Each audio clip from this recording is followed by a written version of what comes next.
All right, welcome back to the deep dive. This time, we're going on a bit of a throwback journey. Oh. Back to 1992. Okay. The year this book, Men Are From Mars, Women Are From Venus, hit the shelves. And honestly, I think it's fair to say it kind of changed the way a whole lot of people talked about relationships. Yeah, it definitely had a big impact. You know, it's funny, right? Even if you haven't actually read the book, Right. you've probably heard the phrases, men in their caves, women in their waves, No, for sure. speaking different languages. Yeah. And who could forget that song, Take Me to Your Heart, Take Me to a Different Place, A little cheesy. from that YouTube clip? You know the one. Oh, yeah. I know exactly what you're talking about. That's a classic. But you know, Yeah. beyond all the pop culture stuff, there's something about John Gray's core concepts that people still talk about. Yeah, they resonate. Definitely. So for this deep dive, we're going to explore those concepts. Sounds good. We'll be using excerpts from the book itself, and then we'll weave in some insights from that YouTube interview Okay. with the relationship expert. I'm ready. Now, Yeah. before we get too deep into Mars and Venus, Okay. I want to ask you something. Okay, shoot. Think back to a recent argument you had with your partner, Right. or maybe just a misunderstanding. Okay. Did it ever feel like you were speaking completely different languages? Oh, that's such a great question. And that feeling of speaking different languages Right. is exactly where John Gray starts. Okay. His central metaphor that men and women are from different planets is meant to highlight the vast differences in how we communicate, Interesting. how we express our emotions, and how we approach problems. So, okay, picture this. Yeah. Mars, the red planet, Right. all fiery and action-oriented, That's a good one. representing that, like stereotypical masculine energy. I like it. And then there's Venus, serene, beautiful, Lovely. symbolizing the emotional, relationship-focused feminine energy. Gotcha. Okay. Now, Gray takes this metaphor and runs with it. I bet. He claims that, for example, on Venus, Okay. a woman talking about her problems, it's not complaining. Oh, interesting. It's a sign of love and trust. Really? She's letting you into her inner world, her Venusian landscape. Wow. That's fascinating reframing. Isn't it? Yeah. Instead of seeing those conversations as nagging Right. or negativity, Yeah. Yeah. Grace suggests they're bids for connection, Huh. a way for women to process their emotions Okay. and strengthen the bond. Wow. So it's not that she's trying to drive you crazy by telling you about every little detail of her day. Gotcha. She's actually saying, I trust you enough to share this with you. Yeah, exactly. And Gray argues that when men understand this difference, Okay. they can stop feeling attacked Right. and instead offer the kind of support their Venusian partner needs. Interesting. A listening ear, a validating hug, a moment of shared understanding. So we've got Mars and Venus, each with its own distinct culture and way of operating. Exactly. And Gray argues that these differences become super obvious when we're dealing with stress. Remember those cavemen we talked about earlier? Oh, yeah. Well, Gray says when a man feels overwhelmed, he instinctively retreats to his caves to process things alone, Interesting. just like his Martian ancestors might have sought refuge in a secluded cavern. Hey. It's not that men don't experience emotions. Yeah. It's just that their way of coping is often to go inward, to analyze the problem silently, Okay. to find solutions in solitude.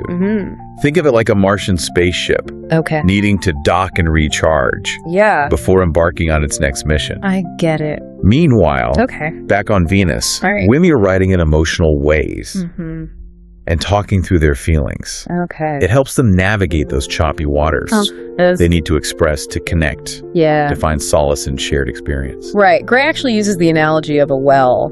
He does. He says that when a woman's well is full, she's overflowing with love and affection. Okay. But when it's depleted, she needs to replenish it by talking, sharing, and receiving emotional support. And what's really interesting is that research actually supports this. Oh, really? These gender differences in emotional expression. Okay. Studies have shown that women tend to have a richer emotional vocabulary. They're more likely to seek social support when stressed, Okay.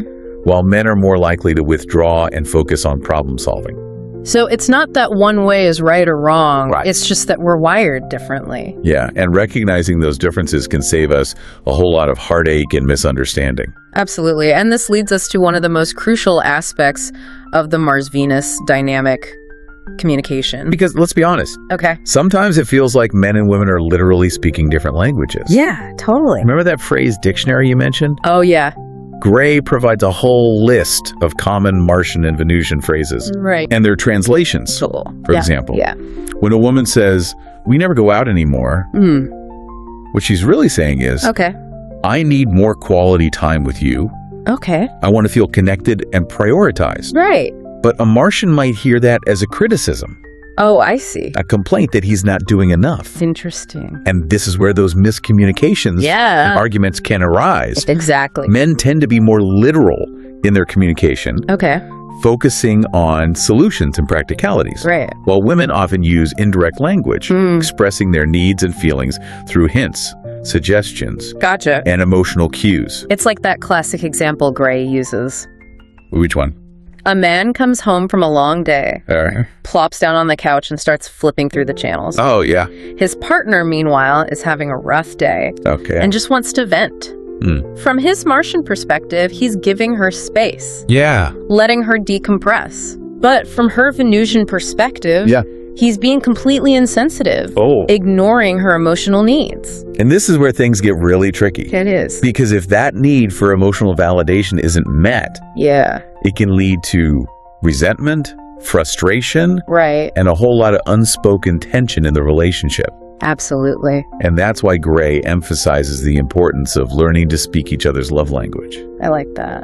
It's about recognizing that what makes one person feel loved and appreciated might not have the same effect on another. That's a really good point. So, for example, while a Martian might feel loved through acts of service, Okay. a Venusian might crave words of affirmation, Okay. those verbal expressions of affection and appreciation that fill her emotional love tank. And that's where we'll pick up in part 2 of our deep dive. Okay.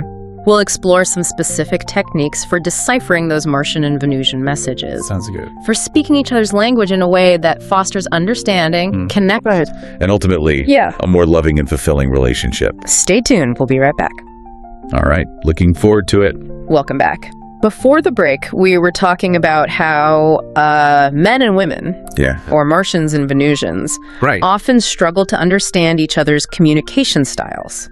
It's like they're operating with completely different dictionaries, different sets of rules for how to express themselves and how to interpret meaning. And it's not just about the words we use. Right. It's also about those nonverbal cues, the body language, the tone of voice, the unspoken expectations that can make or break a conversation. For sure. In the YouTube interview you sent, the expert talked about how men tend to be more problem-focused in their communication. They want to fix things, to offer solutions, to make the discomfort go away. It's that classic Martian fix-it instinct. Right. Wanting to take action, assert control over the situation. And while this can be helpful in some contexts, it can backfire in relationships when the other person just wants to be heard and understood. It's like that example Gray gives in the book. Which one? About a woman venting to her partner about a frustrating day at work. Okay, He immediately jumps in with a list of suggestions for how she could have handled the situation differently. All right, classic. From his Martian perspective,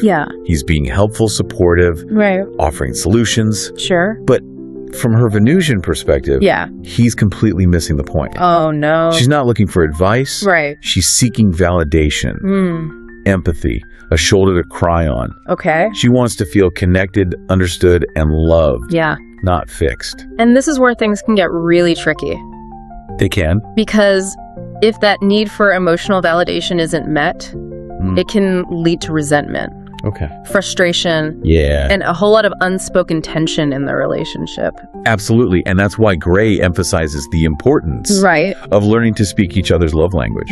Interesting. It's about recognizing that what makes one person feel loved and appreciated might not have the same effect on another. For sure. So, for example, while a Martian might feel love through acts of service, a Venusian might crave words of affirmation. Those verbal expressions of affection and appreciation that fill her emotional love tank. Gotcha. Gray also talks about the importance of giving the right kind of support. He says that when a woman is upset, a man's first instinct should be to listen to validate her feelings, to offer comfort and reassurance. And this is where that concept of holding space comes in. It's about creating a safe and non-judgmental space for your partner to express their emotions without feeling the need to fix them or offer solutions. So it's not about trying to make her feel better. It's about simply being present, listening with empathy. And acknowledging her experience without trying to change it. Exactly. And for men, this can be a real challenge. I bet. We're so conditioned to fix things, to solve problems, that it can feel counterintuitive to just sit there and listen without taking action. But Gray argues that this ability to simply listen and hold space is one of the most powerful gifts a man can give to his partner. It's a way of saying, I see you, I hear you, and I'm here for you no matter what. Now, speaking of challenges, let's talk about those moments when past hurts and insecurities resurface in the present. Those emotional landmines that can trigger a sudden shift in mood or behavior. This is where Gray's concept of the shadow comes into play. He argues that we all carry with us unresolved emotional baggage in our past. Those wounds and insecurities, that can be triggered in the context of our closest relationships. It's like that pothole you hit on a seemingly smooth road. I get it. Suddenly you're jolted back to those old feelings of hurt, abandonment, or rejection. Gray gives a poignant example in the book. He does that. About a couple, Kathy and Harris. Okay. They're having a seemingly trivial disagreement about watching TV, but beneath the surface, Kathy's feeling neglected and unimportant. Right. These feelings are actually rooted in her childhood experiences with her workaholic father. Wow. It's as if those past feelings of hurt and abandonment get transferred onto the present situation, causing an overreaction. Yeah. That seems completely out of proportion. And if those feelings aren't acknowledged and processed, they can create a vicious cycle of conflict and resentment. So how do we break free from those negative cycles? That's the question, isn't it? How do we keep those old wounds from hijacking our present relationships? Well, Gray suggests a technique called the love letter technique. Oh, interesting. It involves writing a letter to our partner. Expressing our hurt feelings without blame or criticism. So instead of launching into a heated argument, we're taking a time out to process our emotions on paper, giving ourselves a chance to cool down and communicate in a more constructive way. Exactly. It's about expressing our needs and feelings in a way that invites understanding rather than defensiveness. Gray also emphasizes the importance of taking responsibility for our own emotional reactions.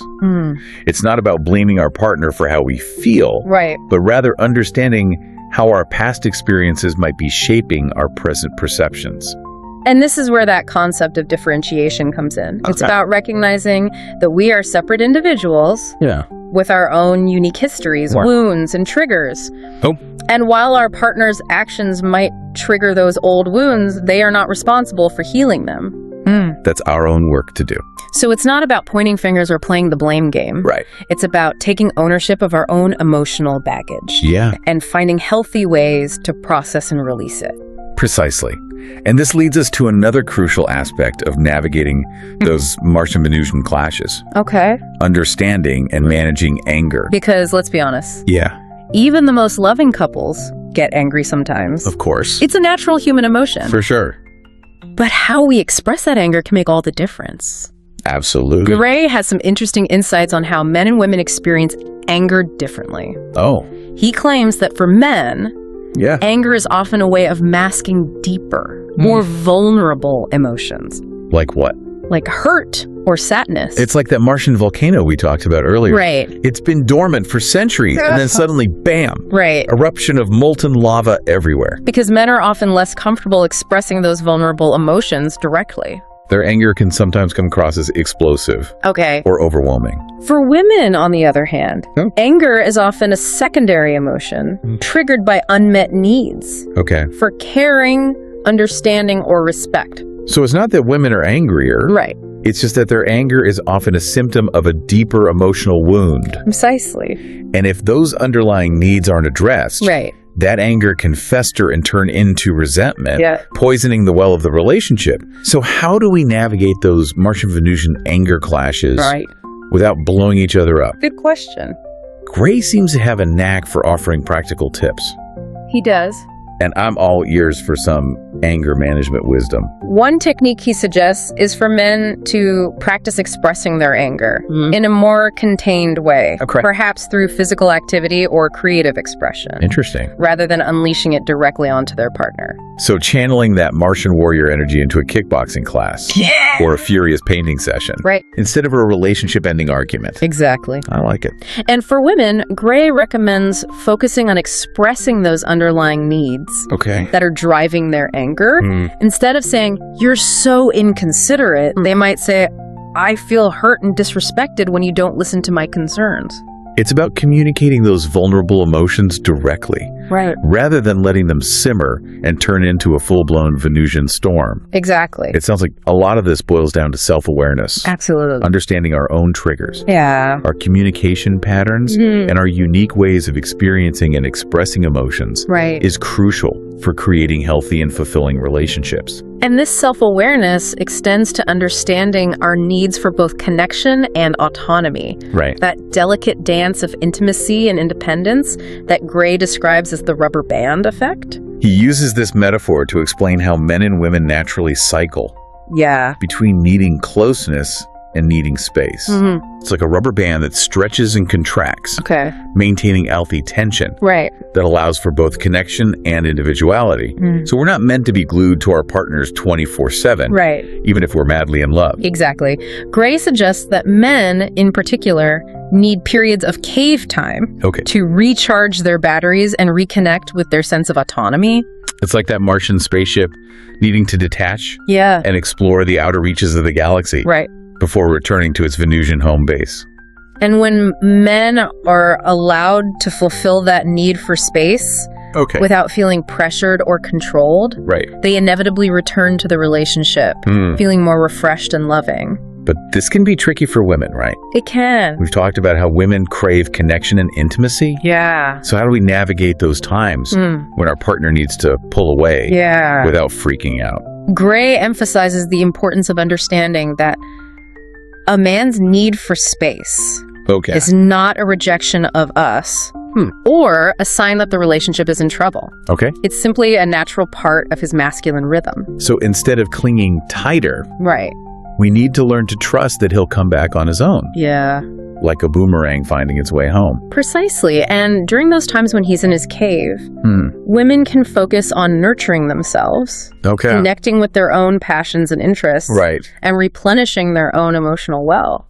It's about recognizing that self-care is not selfish, but rather essential for a healthy and balanced relationship. And when both partners understand and respect each other's need for both connection and autonomy, they create a dynamic that allows the love to deepen and grow over time, rather than feeling stifled or suffocating. So it sounds like the key to keeping the magic alive is finding that sweet spot between Martian independence and Venusian connection, a cosmic dance of give and take, space and intimacy. And remember, this dance is not always smooth or predictable.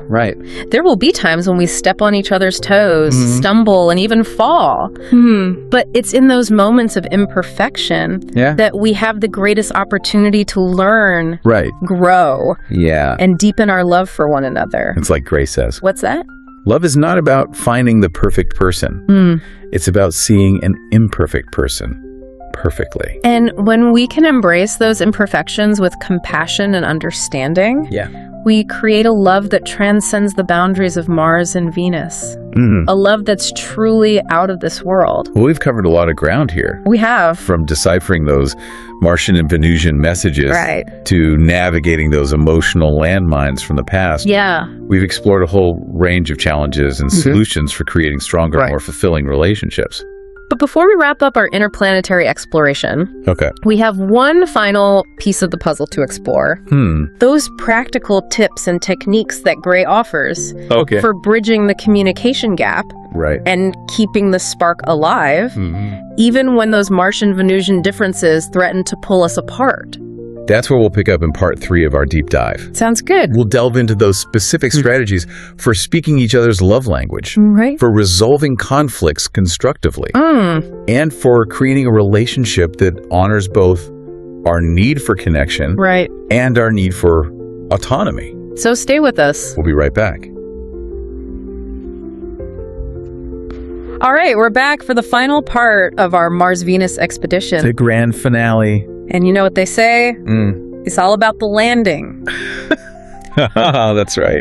We've explored all these fascinating differences between men and women. We have. But now, let's get practical. Yeah, let's do it. What can we actually do with all this knowledge to help our relationships thrive? That's the beauty of Gray's work. It's not just theoretical. He offers all these practical tips and techniques. And I think we can tailor some of them. Specifically to your situation. Right. Remember how you mentioned that you often feel like your partner doesn't appreciate your efforts? Yes. That's a recurring theme, unfortunately. Well, Gray talks about this in terms of love banks. Love banks. The idea that we make deposits and withdrawals in our relationship accounts. Interesting. Little acts of kindness, words of appreciation, those are deposits. Complaints, criticisms, ignoring each other's needs, those are withdrawals. So I'm guessing I'm feeling like there's a serious deficit in my account right now. It happens to the best of us. But here's the good news. You have the power to shift that balance. I do. Gray suggests a technique called filling your partner's love tank. Filling their love tank. And it's all about focusing on those deposits. Okay. I'm intrigued. What kind of deposits are we talking about? Well, remember Gray's concept of the 12 love needs? Yeah. Based on what you've shared? It seems like your partner might highly value acts of service and quality time. Right. So instead of waiting for them to guess what you need, try focusing on what they need. Okay. Maybe it's taking care of a chore they hate. Right. Or setting aside dedicated time for just the two of you. Yeah. Free from distractions. That makes a lot of sense. It does. I'm definitely guilty of trying to show love in the way I want to receive it. Yeah. Not necessarily what resonates with them. It's a common pitfall. And here's a bonus tip from Gray. Okay. He emphasizes the power of appreciation. Appreciation. When your partner does something you like, even something small. Right. Express your gratitude sincerely. I can see how that would be a quick win. Yes. Those little deposits can really add up over time. Exactly. And on the flip side, Gray offers some insightful advice for handling those inevitable conflicts. Right, because conflicts happen. They do. You mentioned that arguments sometimes escalate quickly, leaving you both feeling hurt and resentful. It's like we go from 0 to 100 in a matter of seconds.